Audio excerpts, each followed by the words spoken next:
Hey, welcome in to another day of Palmetto Sports Daily. Caroline Soro here in the wonderful ATL Atlanta, joined by Jill and also by Rick and maybe by Kevin later on. We'll see if he makes an appearance to join us in just a little bit. But if you guys are wondering why it might be a little loud in my environment and why I am also standing out here with all these people behind me, I am at the FIFA World Cup Fan Festival in Atlanta. They call it Hot Atlanta this time of year. We're going to get to all that in just a little bit. Thankfully, I'm standing in the shade. But while I am in Atlanta, let's go ahead and talk about the Braves, guys. Because the Braves, though they still have the best record in baseball, barely just one game ahead of the Dodgers right now. They've been on a little bit of a slide, which has been a rarity for this team this season, losing 4 of their last 5 games. They were supposed to start a series with the Giants yesterday. There was a lot of rain in the Atlanta area that went on last night, so that game was actually postponed to today. It got going on at 2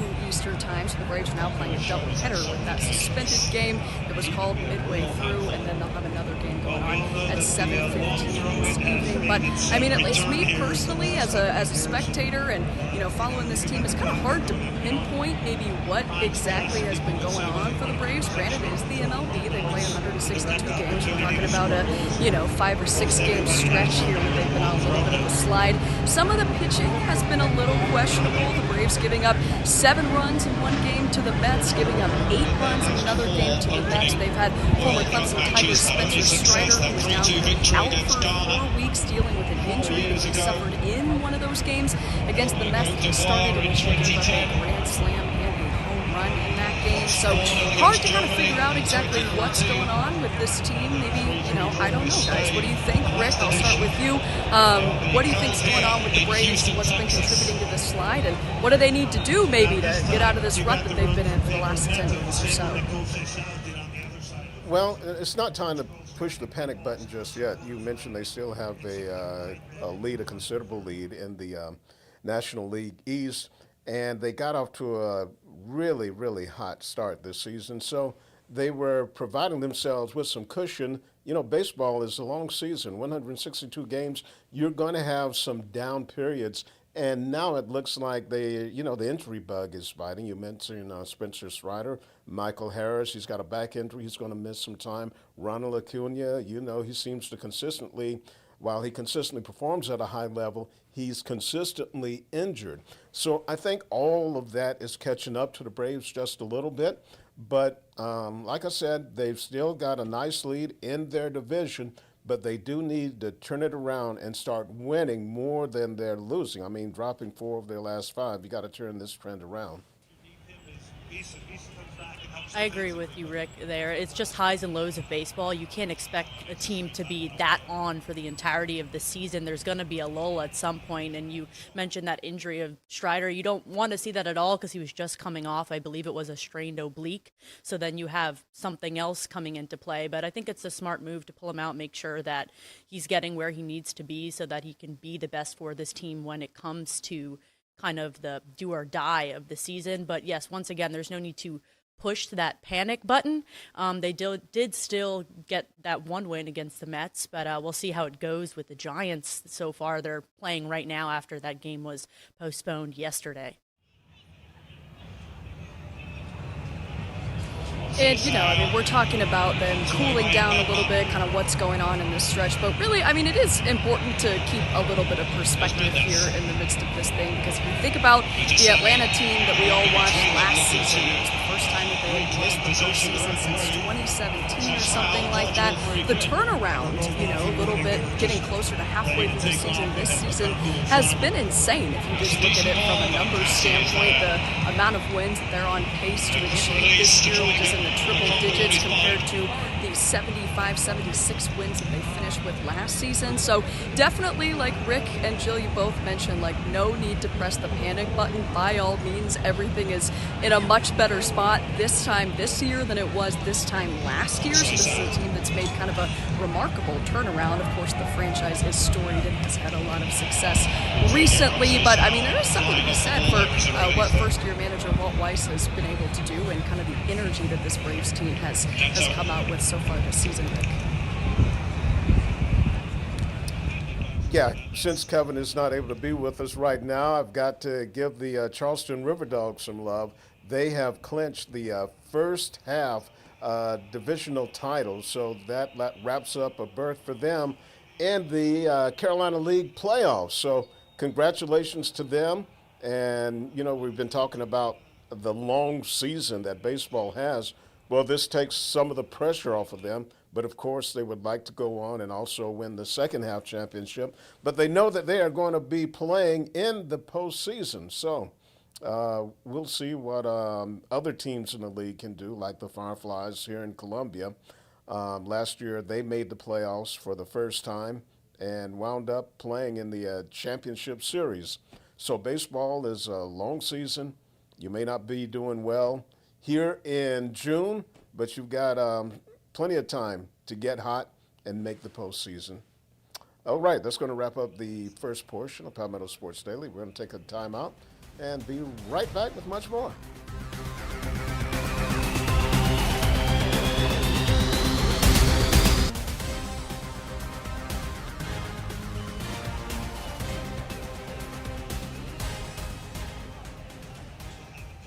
Welcome back to Palmetto Sports Daily. We're going to continue talking about some baseball, but this time we're going to shift to some college baseball. It's been absolutely crazy in the state of South Carolina when it comes to college baseball, especially for Coastal Carolina, with the majority of their roster heading over to South Carolina with Kevin Schnall. But we did get a recent retained player from Coastal. That would be pitcher Chase Bosch, which is a massive pickup coming back, especially considering that 5 pitchers have already made their way over to follow Kevin Schnall to South Carolina. So getting someone back who has some experience on the mound, albeit he'll be a sophomore when he does return, but he got some solid innings in his freshman season. That and pairing with Jackson Schmalitz is awesome. Right now, Bosch with a 3.89 ERA, pitching for 37 innings and 35 strikeouts. This is a big get back for Coastal, especially when you're trying to build some type of brand with the players that you do have left. And on that note, Dom Carbone has also announced his commitment to USC. He did not play this past season due to injury. They were hoping to get him back midway through the season, but that did not happen. He was a massive key to that bullpen when Coastal did make that trip to Omaha. So that is a big pickup for the Gamecocks. Obviously, we don't want to see him leave Coastal, but just right now retaining some players as of now. We have 4 that are staying that were on this past roster, just building that up. So it's great to see. And then there are also high school commits announcing that, hey, I'm staying with Coastal Carolina regardless of these coaching changes. So that is also awesome to see for Teal Nation, people putting that out there, being like, hey, regardless of this coaching changes, I'm here and I'm here to stay, especially in the light of this whole college sports era that we are in. Jill, on Friday during Coach Schnall's introductory press conference here, he mentioned that he would love to see USC and Coastal start playing each other. And I've long been a proponent of getting that rivalry started. And especially with Coach Schnall coming here to coach the Gamecocks, I can see this rivalry becoming as hotly contested as Carolina-Clemson. And it's only fitting because Coastal has certainly lifted their profile here in the state to not only being an equal to the Gamecocks and Clemson on the field, but even being better in some seasons. And this season was a perfect example of that. So I just want to get your opinion on this. That's one thing that Coach Lemonis did mention in his introductory press conference. He said, one of my best friends in the game is Kevin Schnall, and I'm sure he's listening and watching somewhere. I believe he said anytime, any place, anywhere was the quote that he quoted, and he's like, hopefully we'll get that matchup one day. I think that would be absolutely exciting, especially if it were to happen this year. I don't know if we'll get that, but if it were to happen this year, I think that might be one of the most watched, most attended games in the season if that does happen this year due to all of the changes and all of that. It would be very interesting and draw a lot of eyes. And I also did want to mention one thing that you kind of touched on, that Coastal has built themselves up to not just be a good program, but a consistent program. Even though this was an off year for them, their off year is better than most programs best year. So it's going to be an interesting season to say the least. But I think that those rivalries, I mean, if that is something that becomes a thing where Coastal and South Carolina end up playing each other, I mean, those rivalries are good for baseball, good for spectators, like good for South Carolina. I mean, I wouldn't go as far as to call this a rivalry, but even to me, thinking about USC Upstate here in upstate South Carolina and Clemson, just the fact that they've clashed in the regional, that now they have a home-and-home series scheduled with each other. I mean, it felt like there was a little bit of juice in some of those games. Eric Bakich would maybe tell you he wasn't thinking about it, but I mean, it is kind of cool because both fan bases are not too far away from each other. They're able to go and watch those games, and there's just a little bit of like added state pride, you know, kind of not quite on the same level as the Palmetto series between Clemson and USC, but kind of getting close, which is a cool thing to see, especially with some of those programs like maybe USC Upstate or Coastal Carolina that have a lot to add and play like a Power 4 school. So that's kind of cool. And then also seeing a lot of the kids that are committing back to Coastal Carolina, even in the midst of head coaching change, like you mentioned some of those names, Jill, like that's cool as well, just in the state of college athletics and stuff like that, just to see a kid be like, hey, I committed to Coastal and I'm staying here. Or even on the flip side of that, being like, hey, I was recruited by Coach Kevin Schnall and I'm on my way to go play with him. Everybody has their preferences, but it's kind of cool to like see where people's loyalties lie. Both cool and interesting, I guess you could say, Rick, to kind of see how all this is playing out. Okay, let's shift it over and talk some college basketball now. The Gamecocks pick up a commitment from another international player, and this time is Hugo Lopez. And that was first reported by DraftExpress.com. Lopez is from Spain. He's 6'9", and he will soon turn 23 years old. And he's also played professionally as well as playing some FIBA under 20 in the European Championship in 2023. Now, in addition to Lopez, South Carolina has also signed forward Juan Fernandez from Argentina. He's another guy who's around 22 years old. And in addition to those two, the two international players, they have signed 6 other transfers. So the USC roster, like it did this previous season, is going to look much different because of people leaving, new people coming in. So, ladies, what do you think about South Carolina getting commitments from 2 international players, older guys who can bring some instant veteran experience? And in this era of the transfer portal, especially in basketball, it looks like that's something you've got to have. You got to have these older guys. You just can't rely on young 18, 19-year-old freshmen or even younger transfers, especially if you want to win big in a conference like the SEC. I think that this is an absolutely great move. Like you mentioned, the fact that they're veterans and they can kind of bring that in and just ground some of these younger players. But there's also the aspect that over in Europe, it's a little bit different style of basketball. A lot of these NBA guys talk about it, how they focus a little bit more on the fundamentals, and U.S. basketball has kind of transformed into a little bit more skill and flashiness, if you will. So I think it would be great to come and bring in these European players who might bring in a different style and can teach these younger guys a thing or two about how they might do things differently. It's always good to have some different types of perspective that could change the game in any little way and give you any little advantage that you might be able to have going into this next basketball season.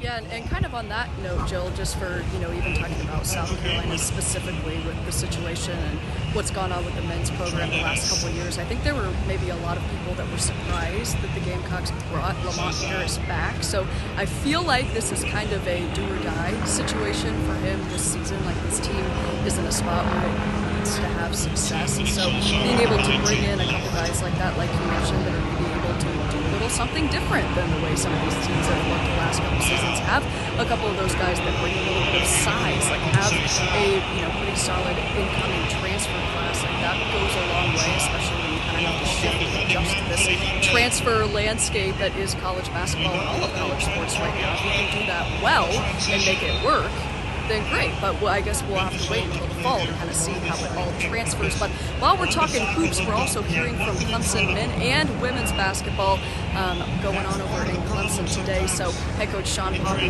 has been talking about his recruiting class that's coming in. That back in November when that came out, it was the number 3 ranked recruiting class in the nation for women's college basketball, according to 247 Sports, and it's also the highest ranked incoming class in Clemson women's basketball history. So a lot of positive momentum going on for Clemson women's basketball, especially after that team made the tournament this last year for the first time in a very long time. Even though it wasn't a long-lived tournament run, it was a tournament run nonetheless, right? So that's a program that's trending in the right direction. And if you look over to the men's side, aside they graduated a handful of seniors, saw a couple guys transfer out of the program as well, but they've got a couple guys that are coming in, a couple Big 12 transfers that should be kind of interesting. So we're going to hear from head coach Brad Brownell and head coach Sean Poppy at some point later on in the week. Of course, everybody loves to get some basketball content in the summer, so we can start looking forward to it. But we are going to take a quick break here on Palmetto Sports Daily. We'll be right back with y'all in just a few minutes.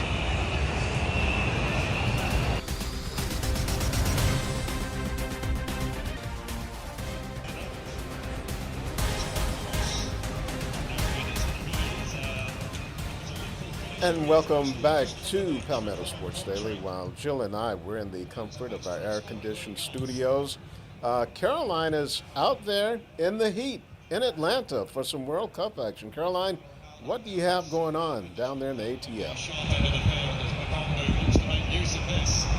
Well, I mentioned off the top of the show, for everybody wondering why there's a bunch of people walking behind me and all kinds of stuff going on out here, that I am out at the FIFA Fan Festival in downtown Atlanta. So I don't know the bearings of Atlanta very well. I would tell you where it is, but all I know is that I'm somewhere in downtown. So there's a huge fan festival going on in a lot of the different host cities around the U.S. for people that aren't familiar, that kind of go on throughout this entire tournament. So this place opened up on the 11th last week when the whole of the World Cup kicked off, and then it will be open through July 19th, which is when that championship match is. But it's just been really cool. I mean, it's really exciting. There is going to be a game here that's going on at Atlanta Stadium, which is the Falcons Mercedes-Benz Stadium. It's been rebranded to Atlanta Stadium just for the entirety of this tournament. So that will be Czechia and South Africa that will be playing here tomorrow at noon. So there's a lot of people that will be kind of funneling in and out that are really excited to, see two teams that, of course, don't play in North America all that often. And that's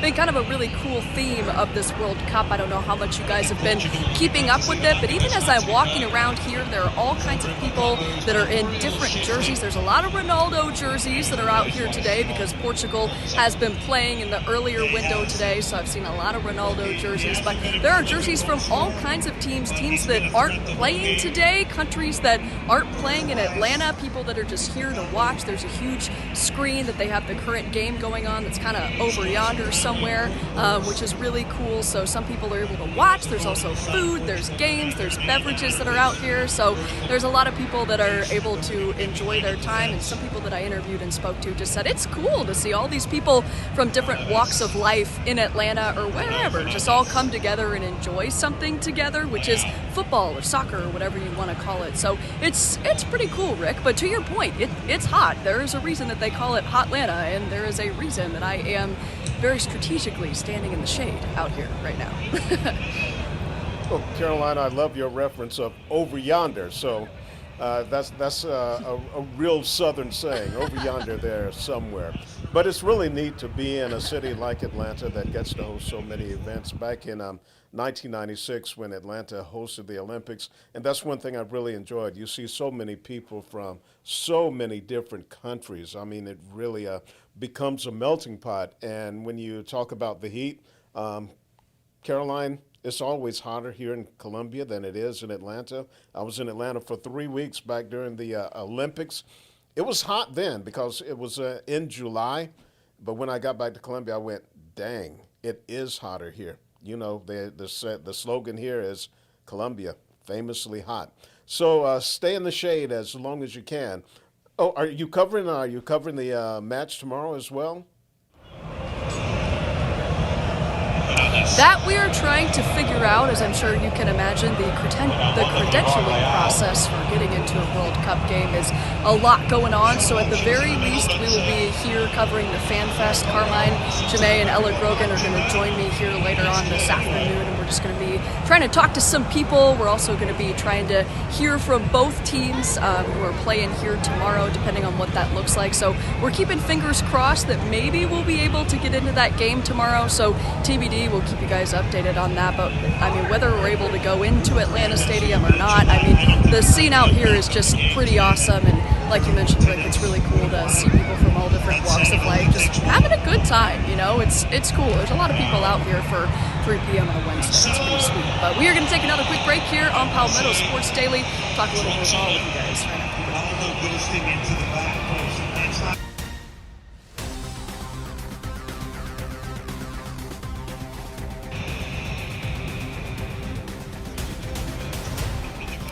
And welcome back to Palmetto Sports Daily. Before we say goodbye this evening, we have a special programming note.